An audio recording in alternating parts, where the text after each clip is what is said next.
గురువుగారు దేవుడికి జంట అరటి పండ్లు పెట్టకూడదు అని అంటారు. ఎందుకని? ఇది పలు రకాల విధంగా ప్రచారంలో ఉంది. ఒక్కడి పండు పెట్టకూడదు వాస్తవంగా. ఒంటిగా పెట్టకూడదు.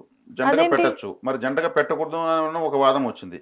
మరి జంటగా పెట్టకూడదు అన్నప్పుడు ఒక 6 డజన్ పెట్టండి, డజన్ పెట్టండి, నష్టం ఏముంది? అంటే ఒక పండు ఎందుకు పెట్టకూడదు? ఇప్పుడు ఒకటి ఒకటి ఇలా అరటిపండు గెలలోంచి ఒకటి తీసి ఇలా పెడతాం. అందులో తప్పేముంది? ఇక్కడ ఒక గొప్ప వ్యక్తిని మనము సంబోధించేటప్పుడు మీరు అంటామా, నువ్వు అంటామా? మీరు అంటాం. మీరు అంటే బహువచనము, నువ్వు అంటే ఏకవచనము. అవును. మరి ఒక పండు ఇస్తే ఏకవచనమా, బహువచనమా?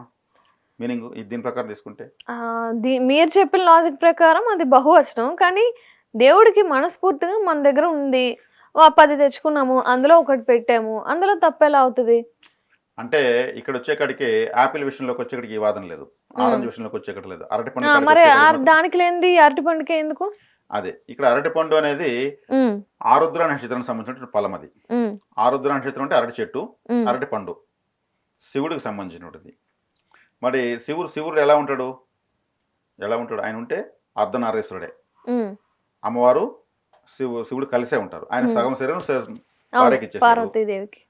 మరి తల మీద గంగమ్మ తల వదిలేశాడు, గంగమ్మకి ఆ కూర్చొని చంద్రునికి వదిలేశాడు, ఈ మెడను పాముకు వదిలేశాడు, నడుముని పులి తోలికి వదిలేశాడు. అంతా ఆయన మొత్తం సర్వం త్యాగం చేసేసాడు. ఉండుటకు ఇల్లు లేదు, కట్టుటకు బట్ట లేదు, తినుటకు తిండి లేదు, ఏమీ లేని ఆ శివుడికి ఏ లోటు లేదు. శివుడు ఆజ్ఞ లేదే చీమైనా కొట్టదు. అది ఆయన ఒక ప్రత్యేకత. మరి ఆయన శివపార్వతులు కనుక ఉంటారు. మరి అరటి పండు పెడుతున్నామంటే ఒక పండు పెడితే ఎలా ఉంటుంది? శివపార్వతులు ఇద్దరు పెట్టాలి కదా.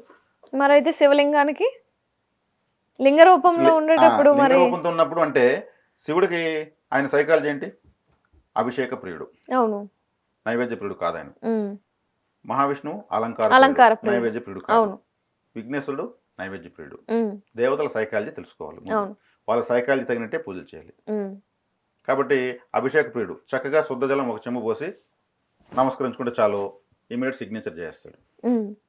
అదే ఈయన అభిషేక ప్రియుడు చక్కటి పట్టు వస్త్రాలు అలంకరించి, పువ్వులతో అలంకరించి, సుగంధ పరిమళాలు ఆయనకి వెదజల్లి, ధూపపు దీప నైవేద్యాలు చేస్తే మహావిష్ణువు చాలా సంతోషపడిపోతాడు. విఘ్నేశ్వరుడు ఆయన సమస్త గణములకు అధిపతి, గణపతి అన్నారు. అన్ని దేవగణాలు, భూతగణాలు, మానవ గణాలు, ఋషి గణాలు, అన్ని గణాలకు ఆయన అధిపతి. కాబట్టి ఆయనకు నైవేద్య ప్రియుడు కాబట్టి మనం చక్కగా అన్ని పండ్లు పెట్టచ్చు. విఘ్నేశ్వరుడికి ఒక పండు ఊరు ఏది పెట్టరు, చాలా ఎక్కువ పెట్టేదానికి ఆశపడతారు. ఆయన చుట్టూ అన్ని పెడితేనే పూజ చేసినట్టు. చక్కగా ఇది వివరణ. పరమేశ్వరుడికి 1-2 పెట్టిన ఆయన పండ్లు నైవేద్యాలు చూడడు, అభిషేకం చేసేలా చూస్తాడు. మహావిష్ణువు నైవేద్యాలు చెవులో చూస్తాడు, ముందు అలంకారం చేసేలా చూస్తాడు. కాబట్టి వాళ్ళకి ప్రేమ ఏంది, వాళ్ళు ఇష్టపడేది ఏంది, దాన్ని చేయాలి. అదే నైవేద్యం. నైవేద్యం గొప్ప విషయం. మనం ఈ ఒక అరటి పండు 2 అరటి పండు కూడా కొట్టుకుంటున్నాం. అంటే మరి ఇప్పుడు 2 అరటి పళ్ళు కలిసి ఉంటాయి అంటే పుట్టడమే అలా పుడతాయి కదా, అలాంటివి కవల అరటి పళ్ళు అంటారు. అవి పెట్టచ్చా? అది అరటి పండ్లు జన్యుపరంగా అలా చాలా పండ్లు వస్తూ ఉంటాయి, అలా రావడం తప్పేం లేదు. మరి మనకు చైనాలో తీసుకుంటే పండ్లను వాళ్ళు వాటర్ మెలన్ అనుకోండి, స్క్వేర్ బాక్స్ ఒకటి ముందుగానే పెడేస్తారు. అవునవును. అదే రకంగా ఓవల్ షేప్ లో బాక్సులు కడతారు, ఓవల్ షేప్ లో వస్తాయి. జన్యుపరంగా దాన్ని మారుస్తారు, దానికి స్పేస్ అలా ఇస్తారు. ఇక్కడ కూడా అరటి పండ్లు జన్యుపరంగా ఒక్కొక్క పండ్లు 2 పండ్లు ఏం చేస్తాయి, స్టార్టింగ్ నుంచే అక్కడ జిగటలాంటి పదార్థం ఏర్పడి అవి కలిసిపోతాయి. మనకేదన్నా దెబ్బ తగిలితే చర్మాన్ని కుట్లేస్తారు, 2 కలిపి, ఆ 2 అతుక్కునేస్తాయి. మళ్ళీ అక్కడ మనకు ఒక చిన్న మచ్చ ఉంటుంది. అలాగే ఈ జన్యుపరమైనటువంటి అరటి చెట్లో కొన్ని విషయాల వల్ల అది తప్పేం కాదు, అది జరగడంలో ఆశ్చర్యమేం కాదు. మన వాళ్ళు కవల పండ్లు అని పెట్టుకున్నారు, అందులోనూ తప్పలేదు.